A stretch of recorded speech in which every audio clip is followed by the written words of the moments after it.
Are you sure you weirdos don't want to just let me do the talking? Cassia asks. I hold back a scowl, supremely uninterested in having this conversation permanently ingrained in my memory for the third time in a row. Surprise, surprise, Princess and the High Templar aren't exactly getting along. Although for once, I think this is more the fault of Cassia's belligerence than Vita's. I guess because Vita hasn't been the one talking ever since we left the town. I'm sure, Malrosa insists. The problem, Cassia, is that anyone you speak to is just going to assume you're an animancy victim. I mean, that's true, isn't it? Well, yes, but you're not a victim of us, and that's what they're going to think. Obviously you should speak to some degree, don't act like a subordinate. You couldn't make me, bug girl. Oh, here we go. I hunched down and grabbed my ears with two of my hands, smooshing them down to try and drown things out. It doesn't work, of course, but maybe one of them will actually notice how uncomfortable I am and stop arguing with each other. Yes, I could. Malrosa insists with a touch of confusion. I'm an extremely powerful animancer with explicit training in making subordinate souls. Watcher below, why would you say that? This is the princess that's supposedly good at negotiating. But we aren't going to do that, so act naturally but let me do most of the talking until we get your status cleared, Malrosa finishes, sounding chagrined. I'm sorry, Lark. What am I doing wrong, exactly? What? I ask, looking up and letting my ears flick up right the way they want to be. I'm way too anxious to have my ears down. Well, I could tell that you were a little frustrated with how I'm speaking, and I don't understand. I feel like I've been explaining things calmly and clearly. I stare at her, trying to get my muddled thoughts together. The three of us flew most of the way to Skyhope, but we've since touched down on the forest floor to walk the rest of the way, as I pointed out that it would likely make us seem less aggressive to approach a bit more leisurely. And to my surprise, Cassia and Malrosa actually agreed. Now I'm getting asked about more things. Which is weird. I don't normally offer my opinion on stuff like this, let alone get asked for it. Maybe it's just extra noticeable to Princess that I have something to say because of her stupid soul-reading thing. But having something to say and wanting to say it are two different things. Honestly, I just don't want to get involved, but she did ask, so. If someone says you can't make me, your response should never be actually, yes, I can violate your agency at will. I mean, that's not exactly how I phrased it, Malrosa seems to pout. And besides, it's true. Yeah, well, it's true that my body is so insistent on your status as food that my mouth starts generating saliva just for standing next to you, but it's not exactly polite to bring attention to it. I snap back at her. Like, how do you not notice that humans get uncomfortable about that kind of thing? You're literally an empath. Malrosa glances away, rubbing her hands together nervously. I mean, I'm not usually paying attention, I suppose. Isn't basically everyone aware that I'm an animancer anyway? I almost snap something rude at her again, but I stop myself. Something about this is off. Familiar. Oh, wait a minute. That's right. She's not human. She doesn't get this stuff. She's like me. Or at least she's like how I used to be. Humans can be pretty strange, I tell her, picking my words carefully. No offense, Cassia. It's just the context in which you bring attention to something changes how that thing is interpreted, I guess? And in most situations, reminding people that you're capable of subverting their souls at will kind of sounds like a threat. Oh, Malrosa mutters. That's rather odd. Humans are not exactly bastions of logic, Malrosa, but neither are you and I. All three of us have problematic instincts to struggle with. But you can get an inside look on everyone else's to help work around them, and the fact that you apparently just aren't bothering to most of the time is kind of annoying, if I'm being honest. I had to learn this stuff the hard way. A wide-eyed look of terror stares back at me from the two victims I've webbed to the bed. The people I'm about to eat. Something about their fear makes me pause, makes me wonder for a moment if I'm really doing the right thing. But the memory of Sharif's complaints, the way they hold him back from spending more time with me, remind me of why I'm doing this. For my friend's sake, I will eat his lark. Malrosa barks, startling me out of the memory. You okay? Inhale, exhale. Look forward, focus on the now. Yeah, I say. I'm fine. All right, she nods. Thank you for explaining. I'll try to pay more attention to that, I guess. Okay.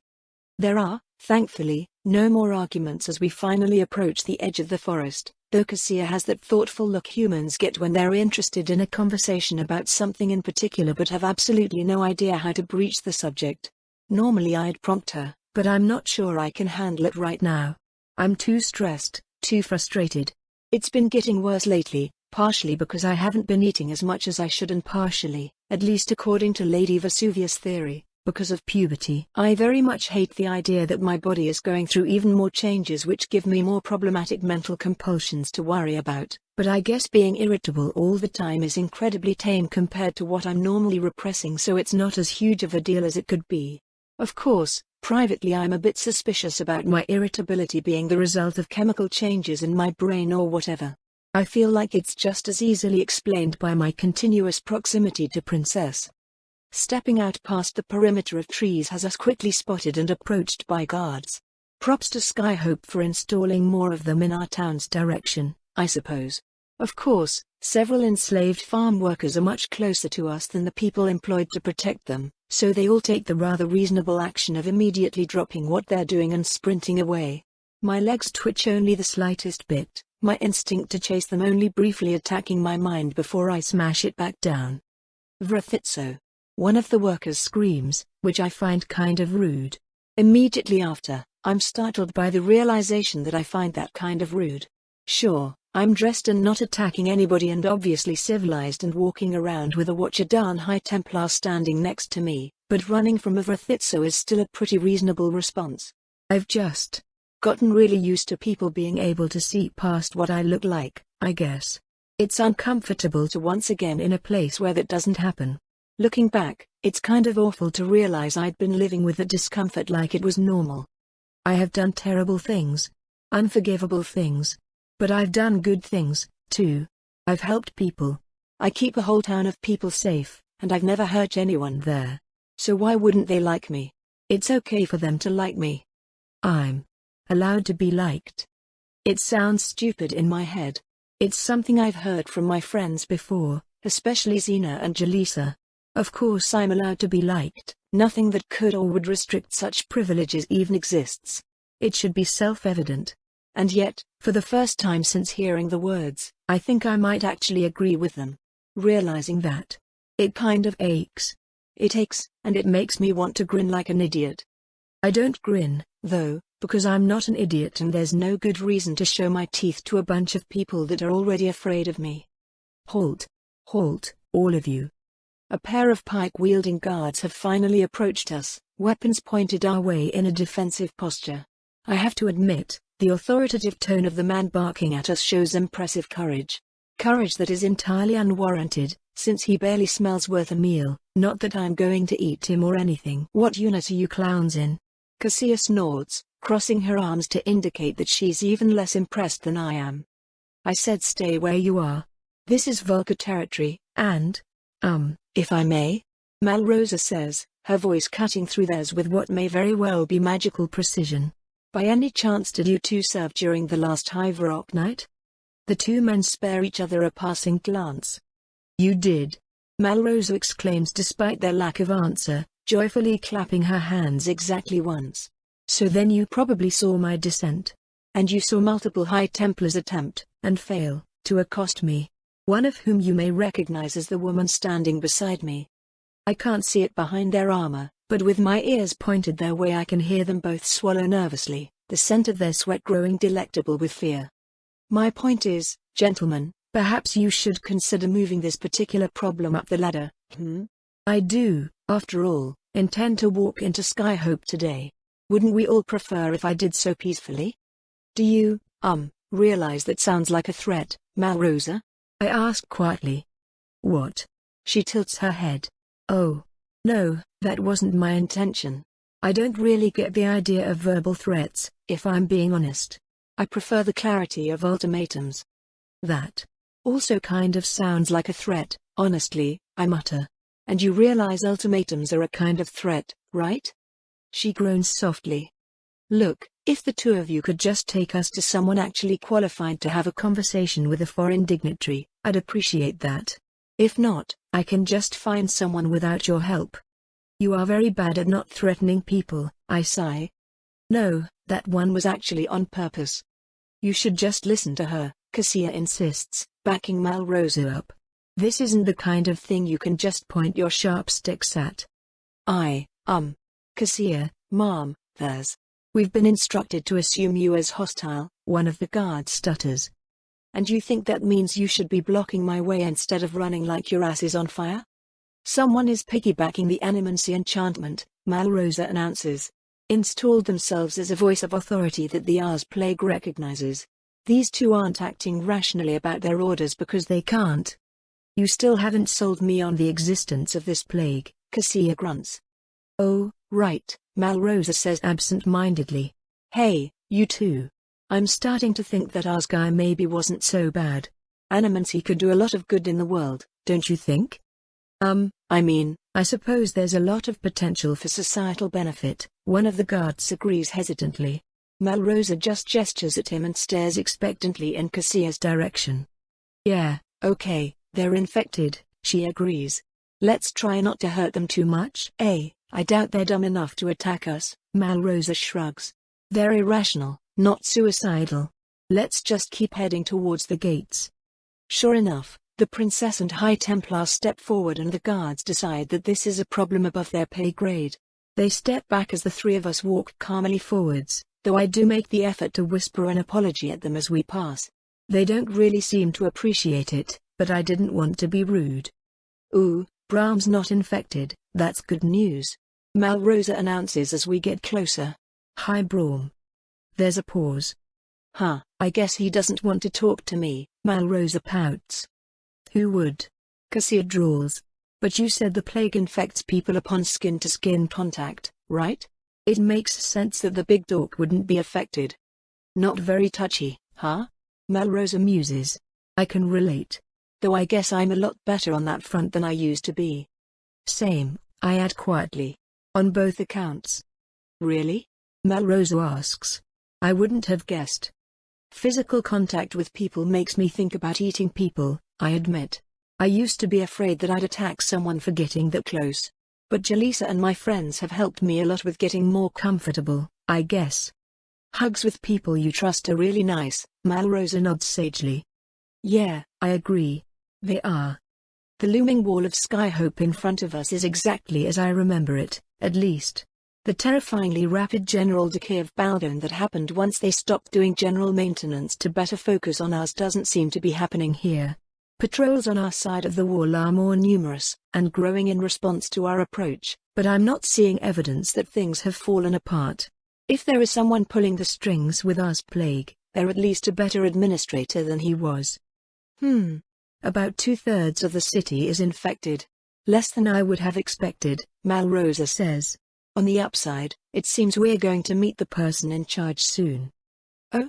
I sniff for power, and sure enough there's someone on Cassia's level walking towards us, maybe a bit above her. A High Templar I don't recognize? That's kind of odd, but my guess turns out to be spot on. Someone in a High Templar uniform exits the gates closest to us and waits by the guards, arms crossed impatiently. Friend of yours? Malrosa asks as we approach them. Emphatically no, Cassia grunts. She's a splice, Malrosa comments. I'm aware, Cassia agrees. Well, everyone stay close to me. Looks like we're getting the usual greeting. What's the usual greeting? I ask, and then Princess's mana blooms all around us, just in time to prevent a series of sickly purple cracks in the air from ripping us apart. What the fuck do you think the usual greeting is, Lark? She answers flatly. A horrible screeching sound rips through our ears and then everything seems to explode all at once, the cracks in reality all breaking in horrible ways that give me a headache to look at, or even think about, as my perfect memory seems to indicate. Then, with a whip-like crack, the rumble of a shockwave, and a flash of light, everything is back to normal. The shimmering blue bubble around us barely seems affected. You must be enteritis, then, Vita drawls. I am High Templar Enteritis the Fractured, the woman corrects. Sure. Cool. Vita steps forwards, her wings spreading out behind Cassia and I as subtle encouragement to keep pace with her. Any particular reason you've attacked me on sight? It seems appropriate to discipline a child that betrayed her father. My father is busy tutoring children on literacy, and as far as I'm aware he's quite proud of me, Vita scoffs. So if you're talking about ours, let's set the record straight. I didn't betray him. I killed him. Permanently. And what a world it is that Vita has to clarify that particular point. Interitus flinches at the claim, but in lieu of responding she just causes another brain-melting explosion around us, which Vita continues to ignore. This doesn't even feel strange to you, does it? Vita asks her. The loyalty. It's like finding something you used to love in the trash and picking up again. It's honestly kind of a shame that I'm not here to kill you. Just fucking die, you blasphemous thing. Interitus hisses, causing the world to erupt in purple once again. The ground around us is torn to shreds, the road obliterated in barely a second. Debris from the blast bounces harmlessly away from us. You must be used to being able to kill anything, with a talent like that, Vita chuckles. Chaos magic on your level would just rip through spell resistance in a blink, along with basically anything else. Shame you're limited to line of sight when casting it. You can't just light up the whole sky when we approach from the ground. You have to come to us. Your mistake. Watcher below, we are terrible diplomats, I grumble, feeling Vita's tendrils lash out all around us and bury themselves into the High Templar head, along with everyone else around her.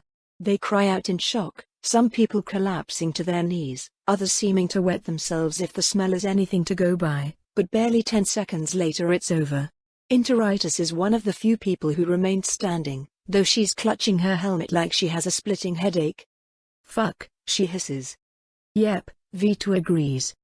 How long have we? I have no idea, Vita shrugs. But you don't have to worry about it anymore. Like I said, ours is dead. Also, Braum, I know you're watching. You wanna weigh in, here? One of Braum's usual illusions pops into existence nearby at that, seeming to stare at us. I'm a little busy right now, Braum says. Protecting the uncorrupted members of the Inquisition we have remaining is becoming increasingly difficult. I'll call the people after you off, Interitus says. No, wait. My motivations are universally suspect. The Lich got me, I should be removed from command immediately. Agreed on that front, Braum nods. Oh for fucks, Vita starts to swear, but I grab her shoulder and she shuts up. Diplomacy, I remind her. Right, she mutters. Right. Sorry, I'm. Melrosa's in the back right now. Can you get her out? I ask. Maybe. She hedges. It doesn't really work like that, but I don't know. Give me a second. Sure, I agree, and turn to nod at Braum. High Templar, I greet him, taking point so the attention can stay on me. I'm really sorry about all this trouble. It sounds like you're aware of the self-replicating animancy talent that's been infecting people. Lark. It's good to see you, he nods. And yes, we did our best to quarantine it, but it reached critical mass before we figured out how it spread. Hence the current crisis. I know it's likely difficult to believe, but we have a cure and the primary purpose of our visit is to distribute it. It is in no one's best interest that ours be revered, posthumously or otherwise. I agree, but you have to understand that it's impossible to trust any animancy applied by someone with countless reasons to hold a grudge, Braum answers. Even less so someone that has expressed an interest in conquering us. I understand, sir, I nod. The princess here is certainly a lot of things, but she isn't duplicitous. If you have a superior method of combating this problem, I wouldn't mind leaving you to it, but you have the practice universally banned. Don't you need help? I'm sorry, but our lack of options doesn't make her any more trustworthy, Braum answers, shaking his head. I can help, Cassia speaks up. I can prove I'm not mind-controlled. Without an animancer to confirm, Braum begins, but he stops talking when Cassia whips around and punches Vita square in the face. Ow! Vita yelps, staggering back a bit. What the actual? Fuck you, bug girl. Cassia shouts, shooting up into the air and making rude gestures with both hands. Go suck a kite and a stick. She then flies off, shooting over Skyhope's walls like an arrow. Vita makes a bunch of furious noises that sound like swears in a foreign language and lifts off the ground to follow her, forcing me to grab her ankle and remind her, again, that we are here to do diplomacy. That really shouldn't have been a convincing argument, Braum muses. But it is? I ask hopefully. It's certainly very true to her character, Braum answers fondly, his head turning to Princess as she grumpily touches back onto the ground. Perhaps with significant oversight, we can work out a method of cooperation that satisfies both parties? I mean, that's how compromise is supposed to fucking work. Yeah, Vita grumbles. I elbow her in the breathing vents, eliciting a funny choked noise. I mean, yes, High Templar. I'd be pleased to work with you. Then follow me, and keep your tentacles to yourself for the time being. All right. I allow myself a sigh. I'm not sure how, but we seem to have managed the first step. With Braum and Interitus both beside us, we enter the gates of Skyhope, countless familiar sights and smells assaulting my senses. Almost immediately, I feel my ears flatten against the top of my head, an instinct to hunch down and seem smaller warring with my growing instinct to burst forth and sink my teeth into someone as dozens of faces turn to stare at us. It's sort of a no-brainer on which one I let win. Hey, Vita, or maybe Malrosa, whispers at me. Thanks for the assist. I have a tip for you, though, hold your head high. When people look at a ruler, they want to see a woman with pride. I'm not a ruler, I grumble. I don't ever want to be one. A foreign dignitary, then, Malrosa acquiesces. I know we don't have a name for our little town, which is kind of weird, honestly, but we're basically a new nation. Look strong, because you represent us. I scowl slightly, forcing myself to stand up straight, ears and all. Don't pay attention to the stares or the hushed voices. Don't think about the delectable smells or the gnawing need in my belly. Eyes forwards, back straight, quills down, shoulders squared. I am in control. It's okay for me to be here. I'm not the clueless little murderer that I used to be. So where are we being taken, exactly? Malrosa inquires, turning her attention back to Braum. Do I finally get to meet my good friends at Templar Command? That's the sort of conversation we should have a bit more privately, Braum answers slowly. The familiar quiet of a silence bubble springs into being around us. There you go, Malrosa says. Do continue, please. The entirety of Templar Command is compromised, Braum says, not wasting any time. Worse, we don't know how long they've been compromised, and on top of that we have an information lockout regarding the Second Ars crisis. If affected people become aware that they're affected and able to spread that to others through contact, they start putting a lot more effort into doing so. And we can't establish a proper quarantine because the people with the authority to do that are themselves affected. I've been working with what little is left of the Inquisition to protect those of us still free, but it has been slow going. I only became aware of the problem recently, Interitus adds. But when I became aware, I had already been compromised, and as such I immediately joined the efforts to spread it, my status as a splice affording me abnormal levels of authority among the victims. As is, I do not know what to feel or think. My soul has very obviously been modified twice now, so I'm the very definition of mentally compromised. Apologies for the rough treatment, Malrosa nods at her. Had you not been attacking me, I would have had time to find a better solution. Yes, Interitus gripes. I understand, Princess Vita. There's a pause. I'm surprised when Malrosa doesn't correct her on the name. Am I wrong about who Princess currently is, or is she just letting it slide? Actually, Interitus continues, while I have an easy excuse for the inquiry, I admit my curiosity. Is it true that Altrix is with you? Alive and well? Malrosa seems surprised, but she nods. Yes, she's part of our community. I see, Interitus mutters. If you can, please tell her that I'm sorry. Malrosa stares at the other woman for a moment, the hexes of her eyes narrowing in focus. I will pass along the message, she eventually responds. Interitus grunts an acknowledgement. Anyway, I'll be taking you to coordinate with the remaining Inquisitors, Princess Vita, Braum says, and I'm impressed when I don't hear a twinge of sarcasm in the title. If they clear your methods, I'll trust their expertise. If none of them can clear you, I'll acknowledge we have no other options and a relative risk is still better than an inevitable subsumption by Ars curse. That seems reasonable enough to me, Malrosa agrees, and she drops the silence spell, allowing me to hear something that I never thought I'd ever have to hear again. Singing. And not just any singing. Claretta, I whisper, my eyes going wide. That's her. That's her voice.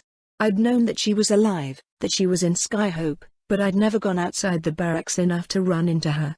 My first victim, my first mother, the woman who gave me my language and my knowledge and my face and my skin and my limbs and... Why do you plant all these flowers around me, Lark? I look up at the Claretta, my left ear twitching as I stop digging a hole with my lower arms. My upper pair of arms carefully cradles a pretty orange flower. The Claretta says that colors have names like orange and purple, and I believe her because they are fun to say. I like flowers, I tell her. And I like you. She stares at me silently as I stare back, which is an activity I enjoy. Though her face and neck have a few odd colors that won't go away until next time I eat her, those are bruises. I didn't know they went away because of her healing spells. I still like it. Her hair isn't as soft as it was when I first got her. I would drag her by it through dirt and mud. I didn't care that it hurt her, and her body keeps getting thinner and less tasty. She was starving. She was in constant pain. I still like the Claretta just as much as before. The cracked lips on her face, oh watch as she didn't even have enough water. We lived by a lake, quirk upwards, which is something she does that always makes me happy for some reason. She is good at making me happy. This is why I keep her alive. I should have died. I wish she would have killed me. I like you too, Lark, she says, and a giggle bubbles up from my chest. She lied, of course. But the lies kept her alive. I look back at the ground, the soil freshly wet with Claretta's blood. I'm not sure, but I think the flowers might like it as much as... Hey, Malrosa says, putting her hand on my shoulder. Someone you know? I jolt back to the present, my eyes wide with terror and disgust. My breathing is rapid, my body tense. Claretta is here. It's Claretta. The beautiful one. She's here. She's close. I can't speak. I can't move. Hey, hey, hey. You're okay, you're in the now, Malrosa assures me. You need a ration? I open my mouth to respond, but I have to snap it shut before any words come out, suddenly afraid of my own teeth. Everyone has stopped walking, Brahman Interitus and Princess are all staring at me, and that singing is still. It goes silent. Princess has put the bubble back up. I breathe a bit slower. Vita stares at me silently, her alien eyes not revealing a single emotion. Do you want to avoid her, she asks, or talk to her? Avoid. Avoid. Run away and never come back. She should never have to see me again. Never have to think about me. I love her so much. I can't. I can't. Okay, Princess nods. That's up to you. But I'm pretty sure she already knows you're here. I can't. I shouldn't. I want to go. I hate that I want to go. I hate myself. What's the matter? Braum asks. Well, you're both like privy to Lark's whole situation, right? Princess asks. We're walking near someone that she has a lot of history with. Like, before she was a Templar. Braum and Interitus glance at each other. After the altercation during her training days, there was a biomancer who made multiple requests to meet with Lark, Interitus says. I denied them, of course. I think her name started with a C? Claretta, I whisper. She wanted to see me. She wanted to see me. Why would she ever want to see me? Yeah, I think she's not doing super hot. I'm sorry about this, Princess hedges, and she's right. I'm freaking out and ruining everything and making it all worse like I always do. And Lark, no. Princess snaps. Come on, it's okay. No one's mad at you, it's fine. I think you might need to eat? Are you hungry? I don't want to feed a monster, I whisper. The person who made us takes everything. Grows stronger. I hate her. I hate her so much. I hate her because she made me. You're not a... Oh, Lark, I promise Nora doesn't care. She's got a million different sources of food intake. Please don't use her as an excuse to not take care of yourself, okay? Look, I've got some food for you here. I think that, when I look back at this memory, I'll be able to tell how much time has passed, what exactly went down, how much of an embarrassment I made of myself. But in the moment, it all just feels like a blur. Everything in my body is more tense than it would be if I were fighting the most dangerous monster in the forest, my heart rate spiking and my muscles twitching. At some point, Vita manages to coax some anima-infused meat ration into my mouth, and the blooming ecstasy of her possibly divine soul takes over my conscious and unconscious mind for a blissful moment. Things are a little easier after swallowing, if only just. "You back with us, Lark?" Princess asks. "Why yes," I say. "I think so." "I'm sorry." "It's fine. Do you want to go talk to her?" I swallow nothing, a nervous reflex I've picked up from humans. "I want to see her and I don't want to see her. I'm eager and I'm terrified. I deserve this pain, but she doesn't. Yet. Apparently she wants to see me.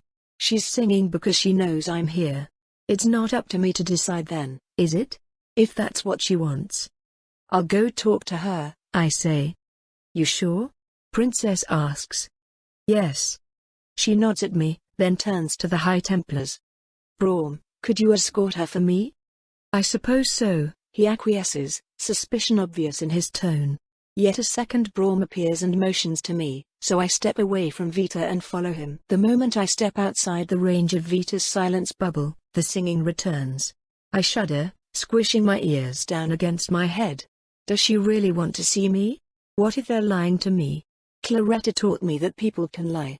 I didn't know before. I didn't know when she was lying to me. I follow the sound at first, but soon enough I can follow the smell. I'd know her soul anywhere, even as broken and jagged as I would always leave it. It's Claretta. I know it's Claretta. My heart leaps up in my chest and the pace of my walk increases. Soon, I turn a corner and she's there, right in front of me.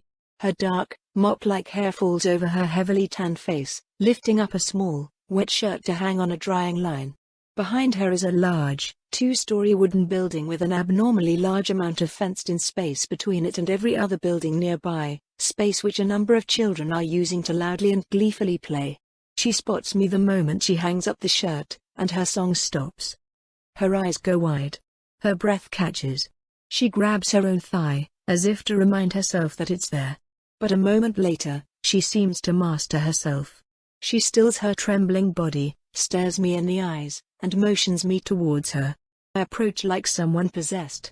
The very concept of denying her doesn't feel like something I can process right now.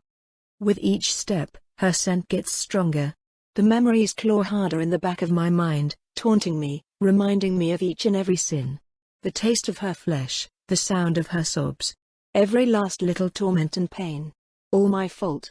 The evil I was born with will always be a part of me. I stop when I reach the fence. It's only waist high. She steps forward, stopping on the other side. I feel like a child again in all the worst ways. "It's been a long 2 years, Claretta says, her voice as beautiful as always. Hasn't it, Lark?" "Why yes," I agree. "The longest 2 years of my life." I feel like a complete fool the moment the words leave my mouth. A joke. Really? At this moment, with this woman? Claretta has a blank look on her face for a moment, but then she jolts slightly, a hesitant mix of surprise and amusement appearing on her face. "Ah, yes, I suppose it would be," she replies awkwardly. "You're much bigger than you were before. Much stronger. I heard you fought on Hive Rock Night, a few months ago." Yes, I confirm. "I did." She nods, an awkward silence stretching between us. She's right about me being bigger. She's shorter than I am now. Not that I'm unused to looking down on her. "I'm sorry," Claretta says, and I think they're the two most painful words I've ever heard in my life. Worse even than when she told me she hated me, all that time ago. I gape at her, utterly uncomprehending. She's sorry? She's sorry? But why? I blurt. Why would you ever? What could you possibly ever have to be sorry about? I tortured you, I tortured your friends, I killed your friends, I ruined your whole life. For months. How could you? You were a child, Claretta answers, looking away. I couldn't see that. I was too busy being selfish. You were allowed to be selfish in that situation. I all but shriek at her, water starting to pool in my eyes and fall down my cheeks. You should have killed me. Oh, I would have if I could have, she says, giving me a sad smile. But look at you now. A big hero, walking around with high Templars, saving more lives than I ever could. It's hard to argue that things didn't work out in the...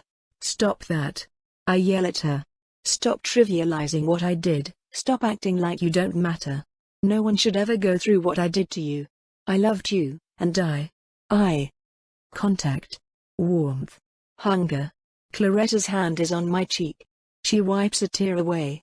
I look up at her, up into the exhausted, tense face of a woman I hurt as badly as you can hurt anyone. There's no love on her face, no affection. She said she hated me when we parted ways, and she still hates me to this day.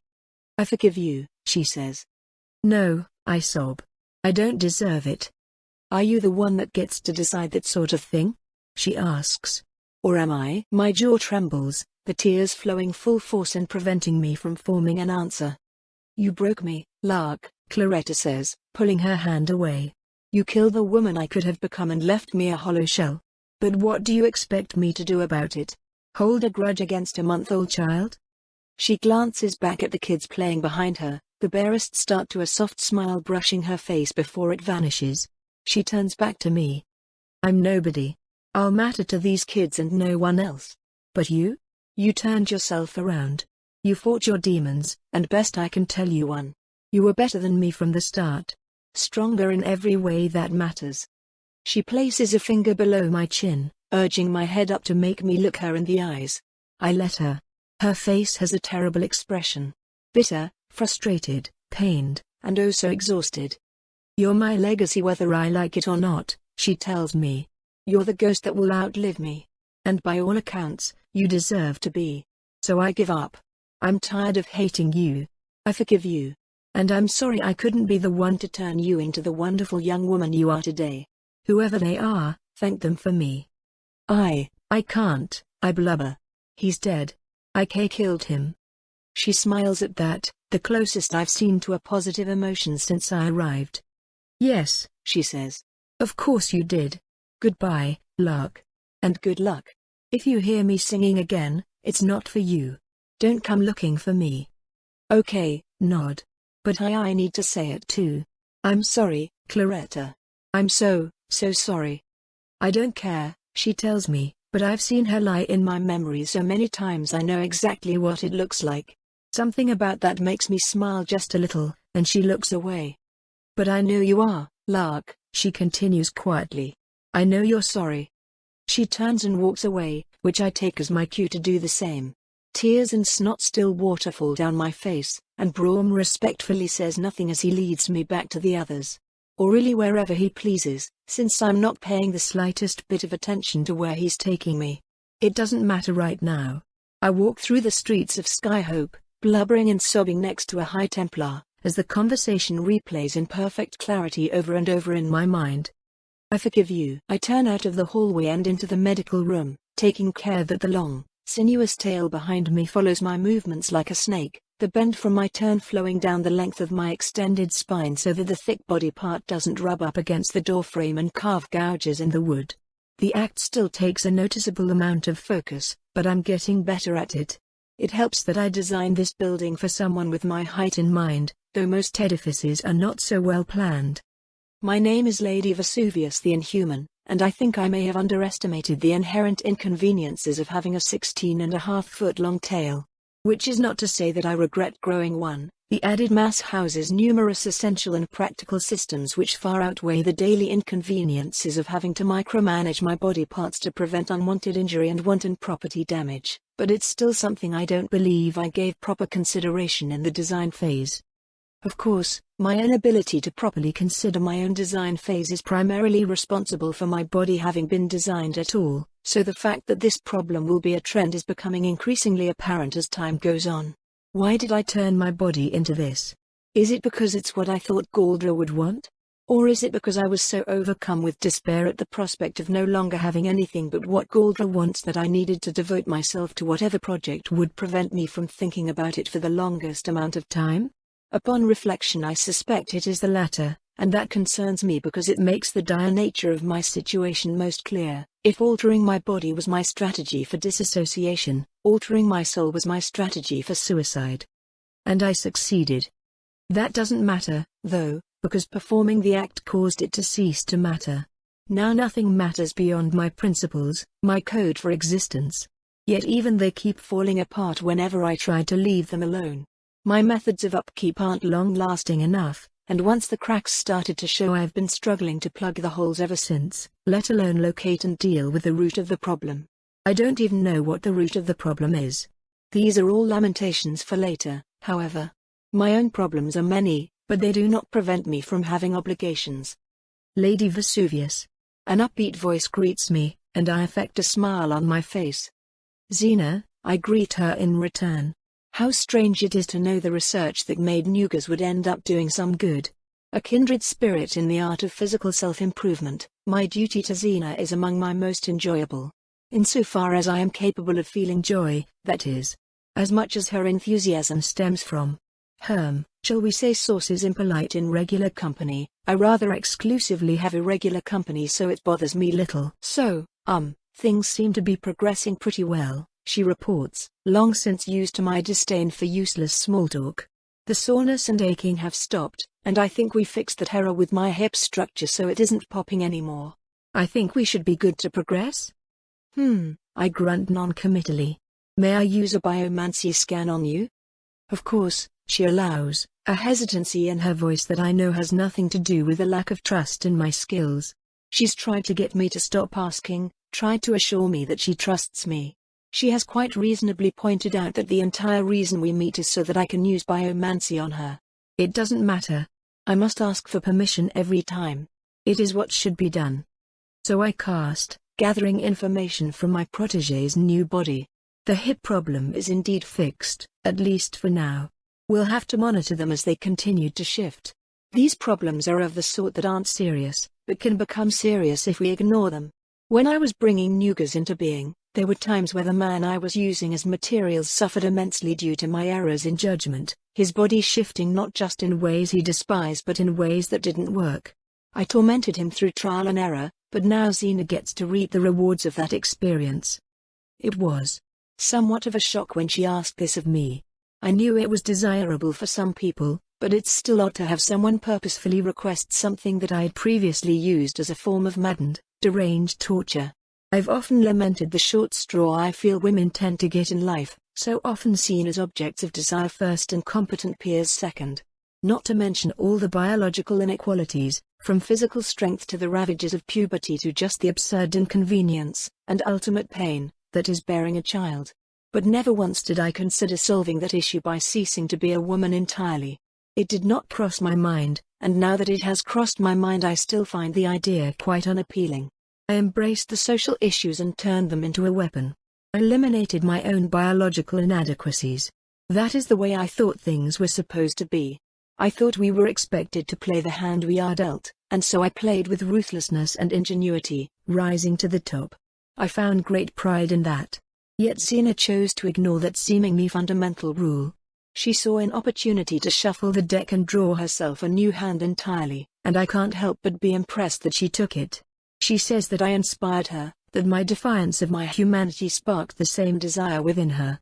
I am not sure my decision was quite so noble, but her words soothe me nonetheless. At least as much as anything can. All right, I confirm, finishing my scan. We're safe to continue progress. Okay, go for it. You're the boss.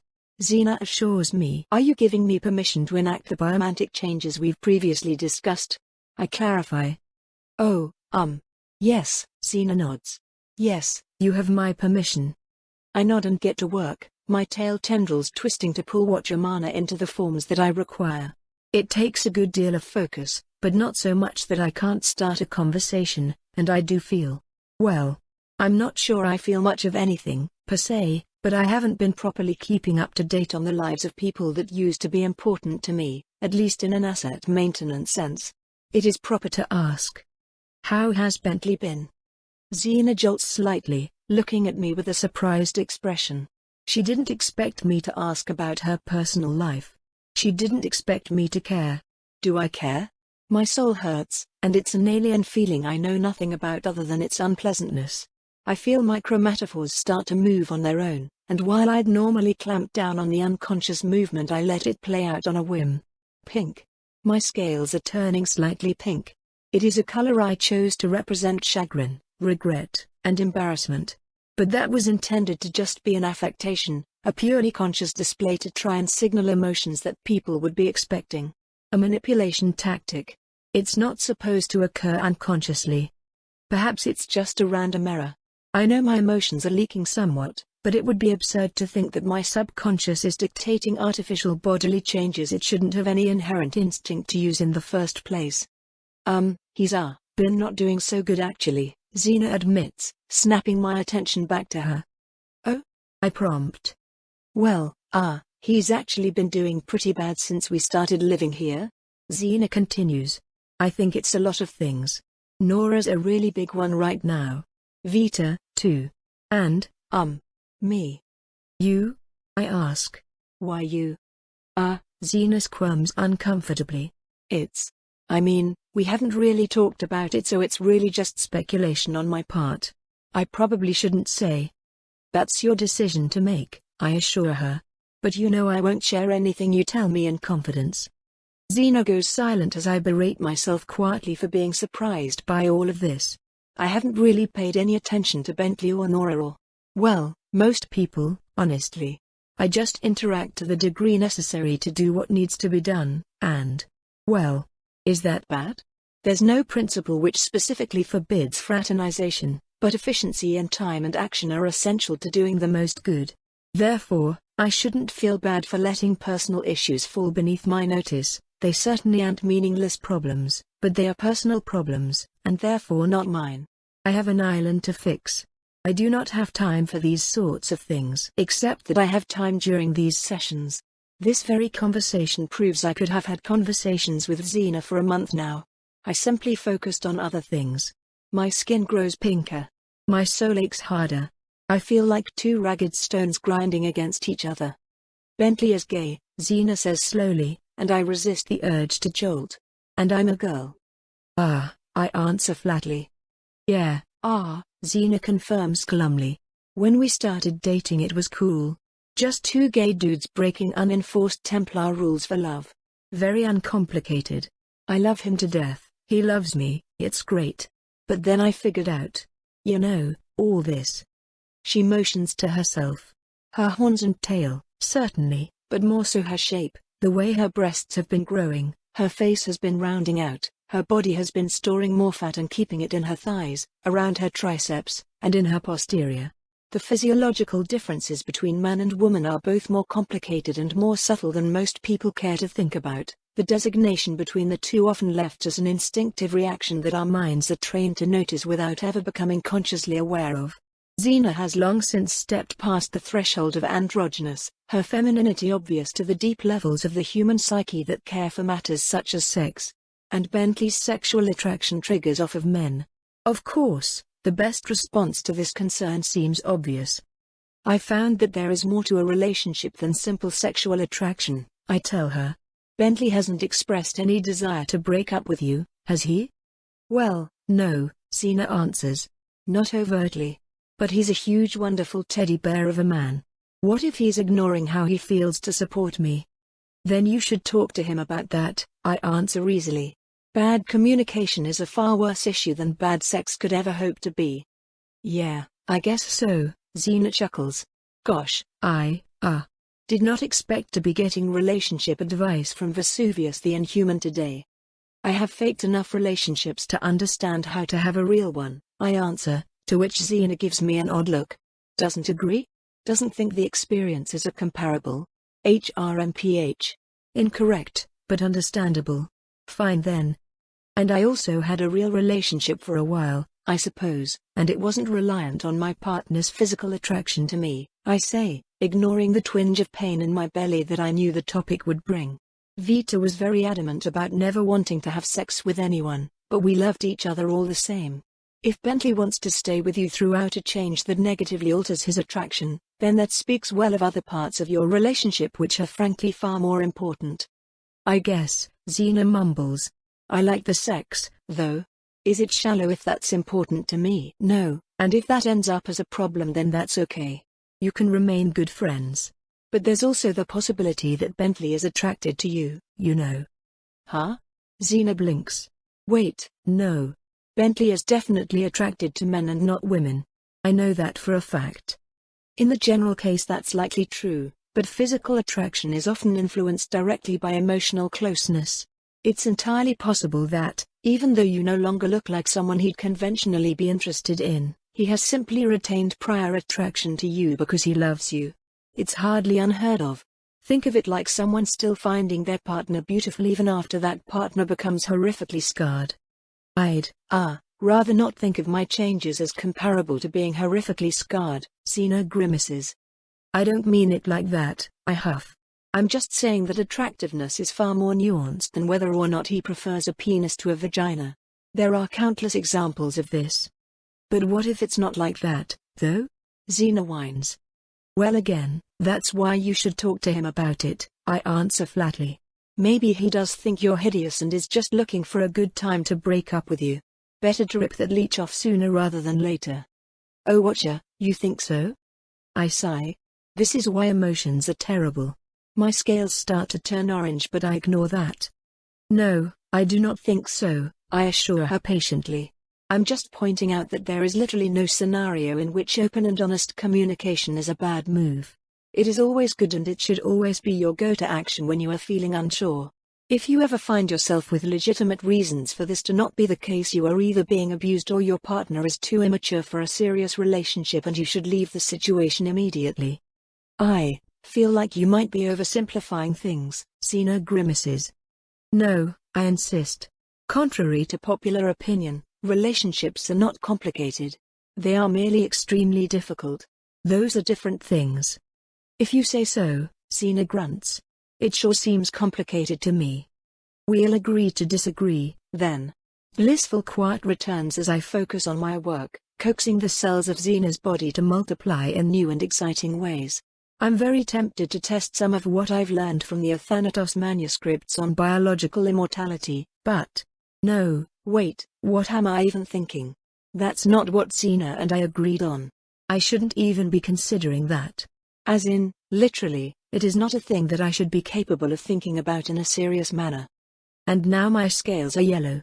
What is happening? So, why haven't you and Princess talked yet? Xena asks, and I nearly miscast my spell. We have? I stutter.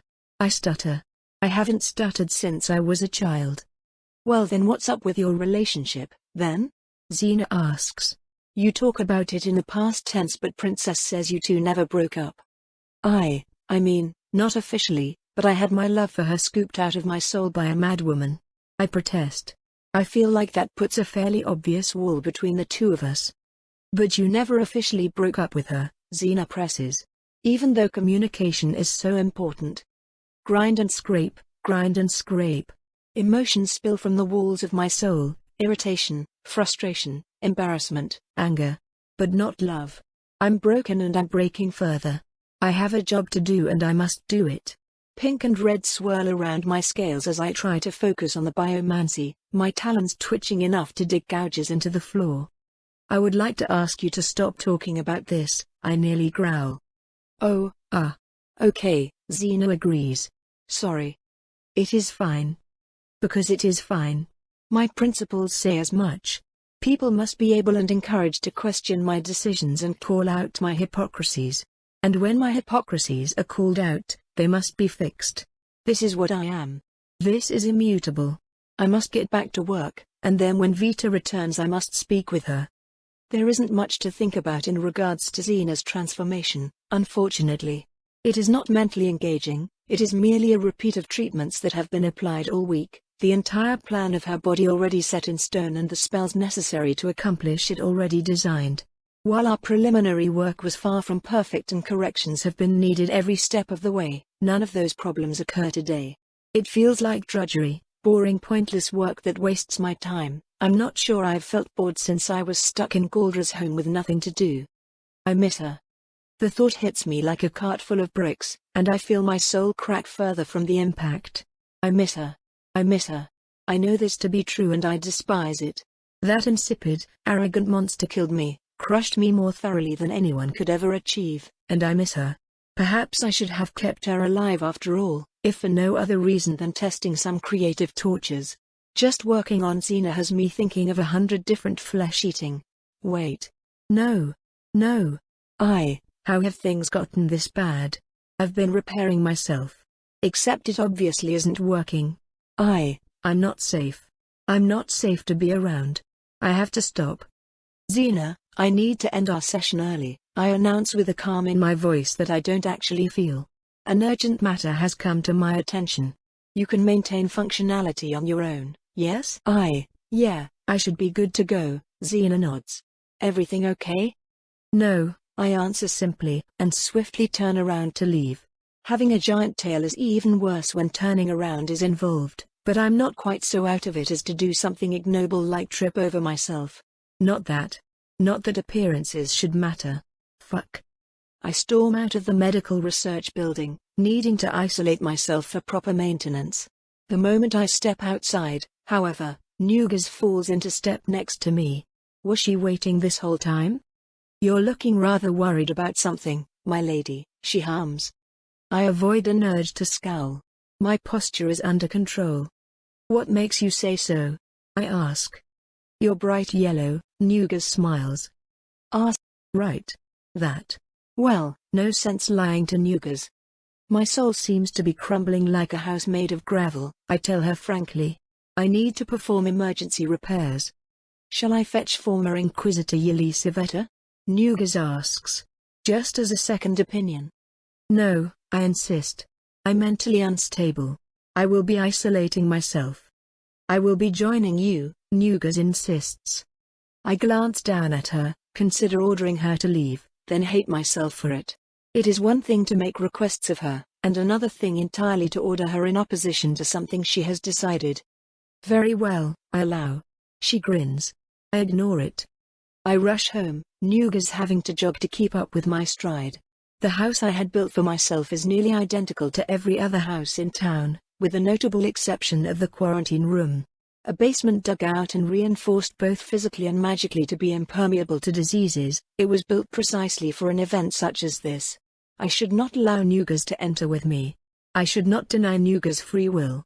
The resolution to this contradiction would be obvious if my soul wasn't damaged, but as is I struggle to make a decision. Not making a decision is a decision. Nugas enters with me, and I lock us inside. Tempted to kill us all, my lady? Nugas giggles, clearly not taking this situation seriously. I should not have brought her. It is too late now. Any amount of temptation is too much, I answer. It is indicative of failure. My lady always has such high standards, Nugas hums. I have the fate of the island on my shoulders, Nugas, I sigh. I cannot afford mistakes. Oh, I know, my lady, she chuckles. That is why I shall always be here to help you avoid them. I curl my tail under me, resisting an urge to scowl as I sit down and start casting the requisite spells to diagnose the issues with my soul. Nugas, as she is wont to do, climbs up onto my lap. I do my best to ignore her and focus on the absolute mess that has become of me. The elegant strata of my soul's walls crumble and break. The defenses I built to house evil, to contain it and reroute it into something productive, are all seemingly useless in the face of whatever erodes it from inside. This is a far more significant problem than I expected. Souls are complicated and messy. From the initial seed the Mistwatcher plants in us, they grow with wanton purpose, budding pseudo-fractally as they expand and develop into the shape best suited to the mind they symbiotically latch onto. The Mistwatcher does not design people's souls, except perhaps for their talents.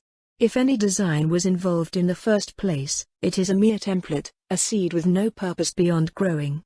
This growth can manifest itself in unique ways, leaving even souls that look similar on the surface with dramatic differences beneath. To understand a soul's function, one must start at the initial growth, the first roots latched into the target's mind, and read the pathways from there. In all people with talents, the talents are simple to find along these pathways. It is easy to see their influence. They hang just on the line between brain and spirit, suckling on conscious thought and shitting out twisted urges. My talent made me strong, made me feared, made me skilled. My mastery of biomancy is certainly in part due to my dedication and hard work at the craft, but it cannot be denied that I also had talent, that things simply came easy to me where others would have to put in twice as much effort to achieve half as much progress. Because I had this thing leaking into my soul, whispering hints and nudging thoughts to help me learn everything I could ever need to know about filling someone's blood with bacteria and turning their organs to sludge. My whole life it has pulsed inside me, telling me to hurt people and then laugh. And I cannot be rid of it. It tangles through everything, invariably growing into where it was just pruned. I have no way to pull it out at the root, not if I want to survive the experience, and though it should be hypothetically possible to remove a talent, its influence insists that I don't even wish to learn how. To my endless irritation, I realize that this is something that would have been very useful to keep ours alive for, if he could be persuaded to teach anything that wouldn't be steeped in the stench of a trap. But no matter, it's too late now and I am nothing if not inventive. I could not remove my impulse to hurt, so I rerouted it. Avoiding talent use, avoiding growth, would misfire the sadistic impulse and instead cause an impulse to obey my principles. It was a bit of a hack job, so to speak, but it worked. At least for a time. But the ever-growing unfulfilled impulses remained, budding and bubbling inside me, and when I cracked my soul-fighting sky they found a foothold to infect the very walls I built to contain them, dissolving them from within. It's broken, now. It's all broken and only going to keep getting worse. The walls of my soul are cracking like an eggshell and I don't have the slightest fucking clue what's been going on inside. That was the whole point, after all. Everything I used to be was supposed to be bypassed, locked up, made irrelevant. I am a torturer, a war criminal, a mind rapist, an inhuman monster, and I should not be allowed to exist. So I removed myself, locked myself away, and became my own warden. As long as I held it all inside, I never needed to look at it again. It was not a priority. It was an embarrassment, a mistake, a horrid, horrid evil to be rejected at all costs. But now it's festering, infecting the walls meant to keep it in. I need a new way to fix it, and I need one now. Galdra only left me with so much blank anima to form walls with, after all. Why aren't you casting anything, my lady? Nugas asks. I blink, turning my attention to where she's cuddled up against my chest. I suppose I can hardly blame her for being so obsessed with touch, considering what I did to her. My methods were insufficient, I answer. I have to plan and test new ones. I volunteered to be a test subject, my lady. Nugas grins, already knowing I'll deny her. No, I say anyway, because clarity is important. Oh, very well, she sighs. I'll just have to test things on myself without you. Much less fun, but we do what we must. I jolt at that, my wings spreading instinctively as my body, again, shifts from white to yellow without my input. Well, you keep refusing to finish me, Nugas pouts in explanation, and I know she intends the double entendre but now's not really the time to think about that. I've told you many times I want to forget who I was before, but since you won't kill him for good I've taken to learning animancy on my own. Nugas, that's... What's wrong, my lady? Nugas coos, circling her finger just under my collarbone. You seem rather concerned at the prospect of me taking my soul into my own hands. I open my mouth, then close it, glowering at her. She returns my look with a smile of perfect innocence. Hypocrisy again, is it? I grumble. Oh no, my lady, Nugas disagrees. I think there is a significant qualitative difference between your situation and mine that makes them incomparable. After all, I'm trying to embrace myself and be happier, whereas you are doing your utmost to be as miserable as possible. I let out a frustrated huff of air, looking at the back of my own hand. Pink and red again. Wonderful. Nugas snuggles up closer to me, her arm resting between my breasts in a way that almost, crosses a line. Any other day and I think I would have stopped her.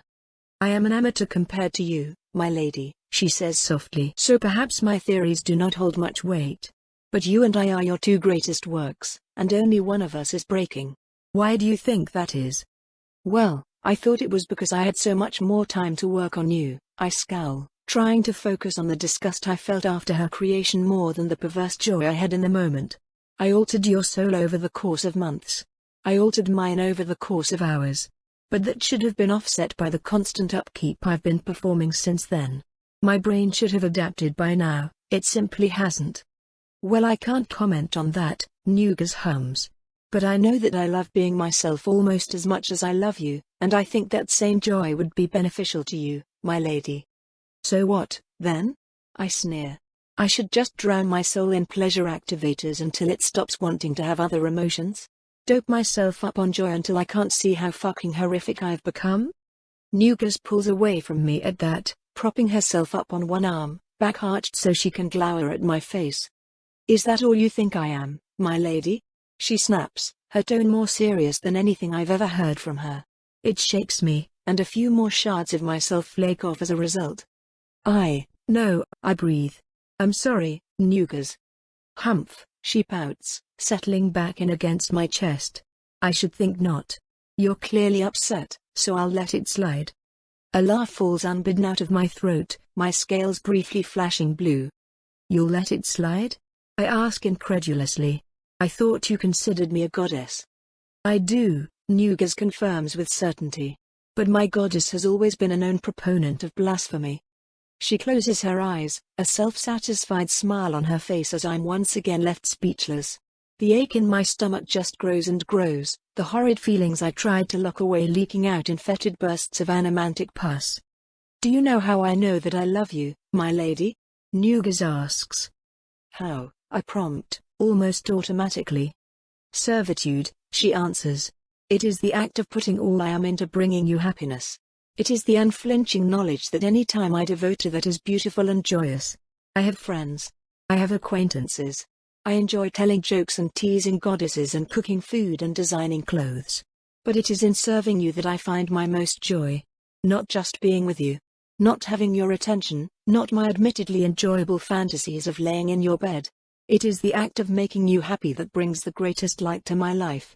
The act of putting you first is the most selfish thing I am capable of doing, for nothing else is as fulfilling. That, I think, is love. I see, I answer, not sure what else she expects me to say. Honestly, she shouldn't even be here. I'm breaking apart. I'm becoming dangerous. I know I could break my principles now, if I was moved to. I have that power again, and it is not power that I should ever wield. What should I do? Remove her from my home and wait for Vita? Hope her skills and mine can form a solution? I feel hot, anxious, and increasingly unstable.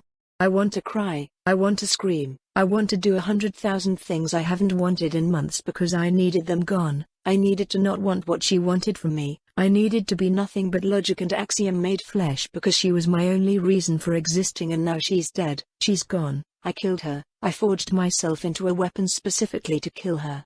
And Nugas convinced me to do it. She enabled me. She set this all up on purpose. I want to hurt her. Galdra took everything from me, but at least I had Galdra. No. No, stop. This is insane. This is literally, actually insane.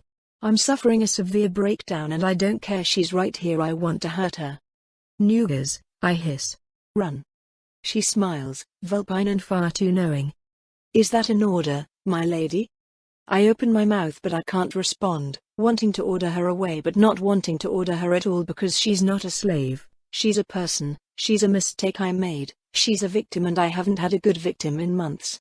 I haven't used my talent in far too long and it aches, it hurts and the walls are crashing down and I need something to blame, anything to hate, to hurt, to crush under my heel until the world remembers that I am motherfucking Penelope Vesuvius and I do not take shit from anyone. Not Galdra and certainly not my own fucking toy. I don't want to hurt you, I choke desperately. Come now, my lady, Nugas coos, reaching up to cup my cheeks. We both know that's a lie. Fuck her. Fuck her schemes. Did she set all this up to finally break me? Is this revenge? Does she think she bested me? You made me, Nugas says softly, scooting up to reach my face, because losing her hurt so much. Because all you ever wanted was someone who understood you, who knew you in and out, at your best and at your absolute worst, and loved you anyway. She pulls herself closer and plants a kiss on my cheek. You got your wish, she says, her breath tickling my scales. Isn't that a beautiful thing? My body turns jet black, and disease floods the room. A horrid cocktail of death, slow and painful and maximally horrific. A disease designed to kill, certainly. But more than that, it's a disease designed to torture. to end a life in the most inhumane possible way. Nugas is a woman with terrifying pain resistance after all I put her through, but even she staggers the next time she inhales, the inside of her lungs attacked first. It's just enough damage to feel it, to shake every breath with agony but not quite suffocate. Things move on from there as the bloodstream picks up my abomination and carries it through her body, distributing it around so organs can fire off warning signals and skin can start to dissolve away. In barely half a minute, I watch as her arm starts to shrivel, the skin opening up with bubbling pops like sauce on a hot pan. She chokes, a thick yellow fluid dripping down her chin as the horrid, leaking disfiguration of her skin crawls up her shoulder and onto her face. She lets out an involuntary cry of agony and my whole body tingles with delight, especially between my legs. It has been so long. There you are, Nugas coughs quietly. That's the smile I haven't seen since then. What? Oh. Oh fuck, what am I doing? No, not like this. I hold my talent immediately, twisting my tail to heal her instead, to cure her, to save her from my horrid mistakes. She collapses to the ground and I reach forward to catch her, magic running through her body as fast as I can send it to her. Was it as good for you as it was for me? Nugas asks groggily, her eyeball leaking out of its socket.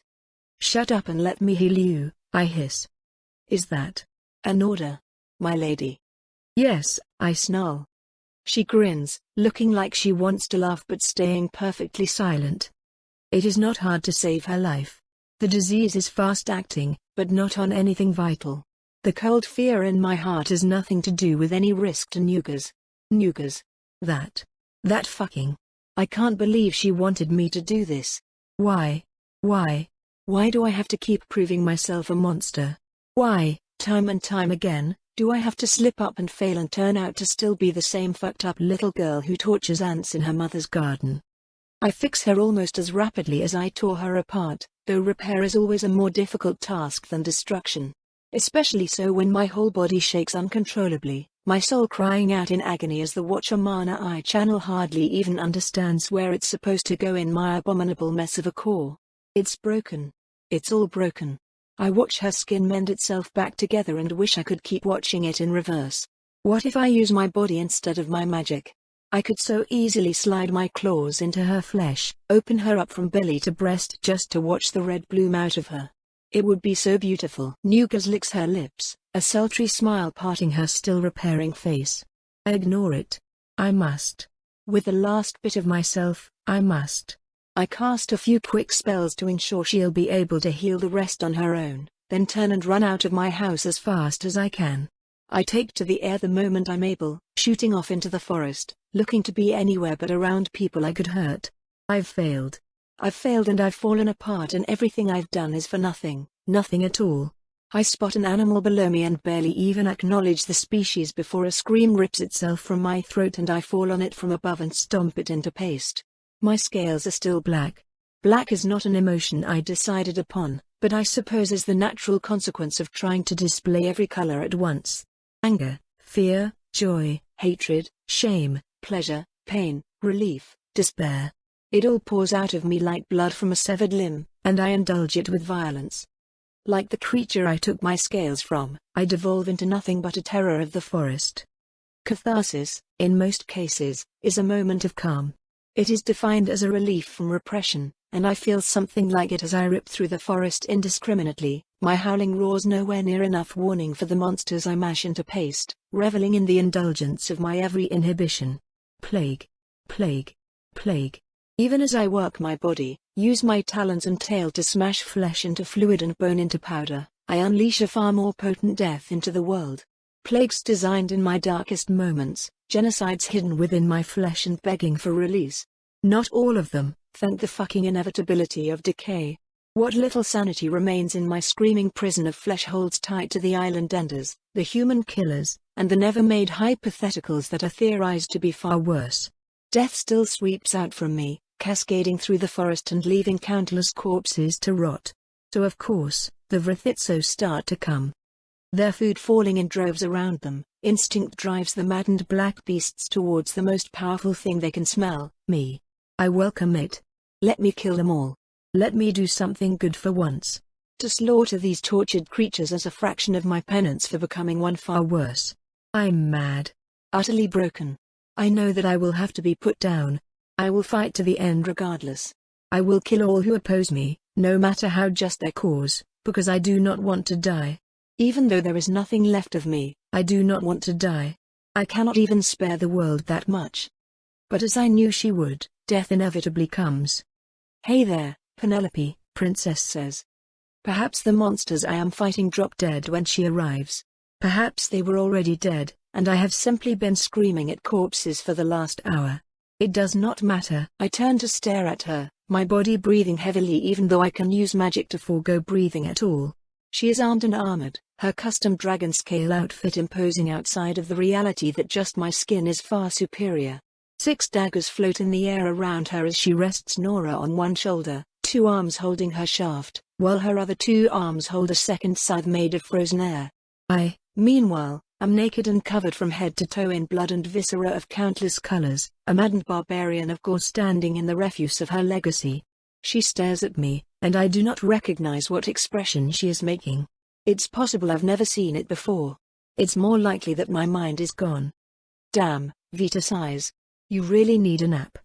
Every Athanatos targeting plague I have is unleashed on her in a single moment.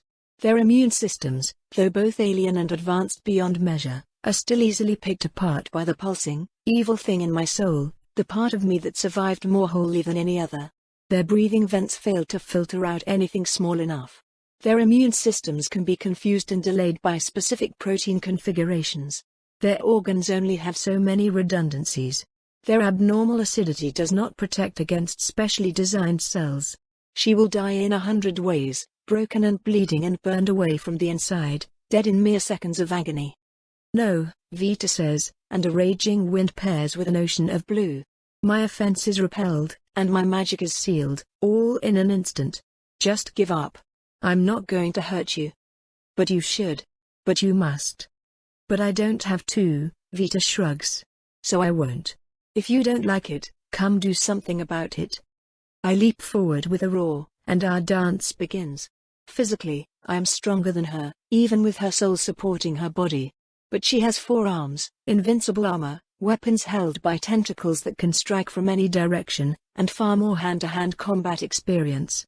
I don't stand a chance without magic, and we both know it. At any point she could end this, but all she does is try to keep me inside her mana bubble, deflecting my strikes and reinforcing my powerlessness. Taunting me. Proving that she's better. Arrogant little bitch, I hiss. It's probably better if we talk about you after the fight, she quips back. I scream and double down on ferocity, though all it seems to accomplish is increasing the burn in my muscles, the exhaustion I could wipe away with a single spell if I had access to my magic. My body is not designed to go this long without magic. I was never made to be Vita's enemy. Never. It hurts. I fight on. I don't know why. I suppose there is no why. I'm just a beast, a thing of unchecked emotion and fury. I tried to hold it all in. I tried. All for nothing. I start to slow, to flag, until eventually, I collapse, panting and exhausted. My body will no longer move. I have nothing left. Vita sits down next to me, and the 2 of us wait in silence. Despite my rage, my fury, she seems utterly implacable. She lets her scythe of ice sublimate away, dissolving into mist and air as her tendrils sheathe her barely used daggers. She stares out towards the battlefield we just carved through the forest, her posture somehow casual and regal. A reclining queen. A force of nature that just swept over me like it was inevitable. There isn't anything to say, and yet there are endless things to say, all of it far too much. I don't love you, I decide on, since some part of me still wants to see her hurt. I know, she answers. Because of course she knows. I'm a fool to think that truth is a surprise. You wanted this, didn't you? I cough. You and Nugas both. I mean, we didn't conspire for this specific outcome or anything. This was, a pretty big surprise when I got back from Skyhope. But did both of us want you to stop being an idiot? Yeah, of course we did. This, I hiss, is what you think me not being an idiot looks like? This death? All around us, green leaves fall from dead trees, their branches and stems decaying away faster than the color can leave them. The mound of other corpses I've left nearby festers in the afternoon heat, the smell of rot coming quickly as my diseases continued to devour them. Monster blood soaks into dirt, turning it into a thick, repulsive slurry of mud. It's just death, mindless and wasteful. The sum of me made clear. Vita sighs, lets go of Nora, and motions her away. The scythe that was once something close to a friend flies off, leaving the two of us alone. This, Vita sighs, is the obvious consequence of you trying to pretend you don't have feelings. The mind runs off of feelings, emotion is the very core of consciousness. Of course your brain couldn't adapt to the changes you made, you were expecting an impossibility. You should have said something, I hiss. I was gonna. Vita snaps back. But you didn't want to listen. You kept ignoring me and pushing me away when I tried to talk about your soul. Because what was I supposed to change? I shriek back at her. You want me to be who I used to be, but I can't. Not just on principle, I can't. She's gone. I'm not that Penelope anymore.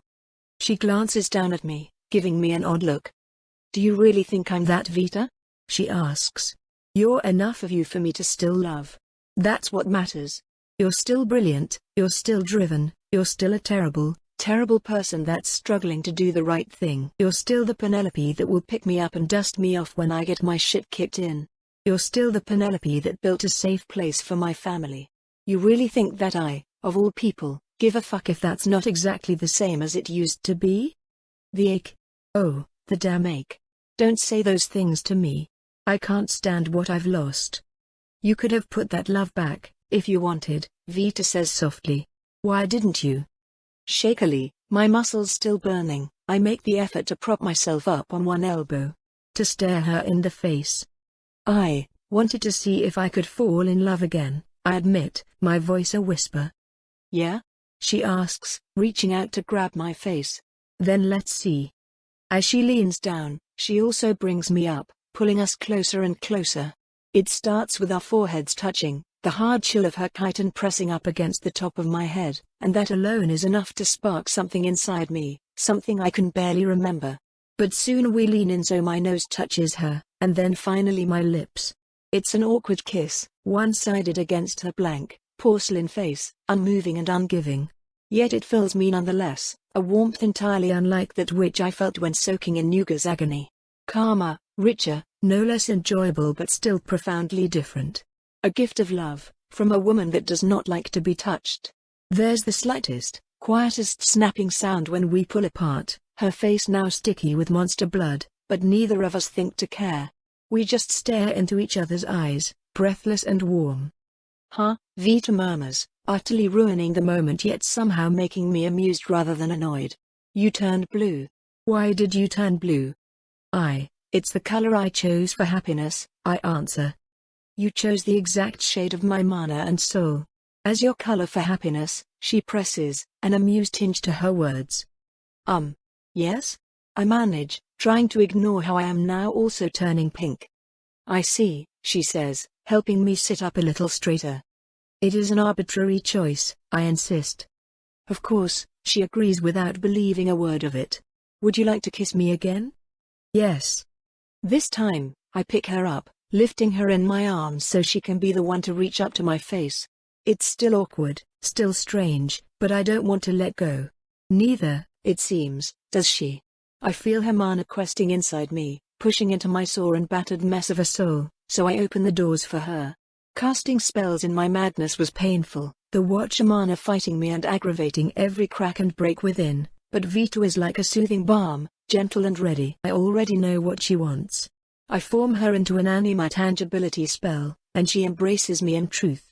Tendrils wrap around my body and we hold each other like we haven't held each other in so long. Minutes pass like that in blissful peace, filling me with the joy I had forgotten was possible. So, Vita prompts quietly. Girlfriends? Maybe, I admit. She squeezes me a little tighter and my heart skips a beat.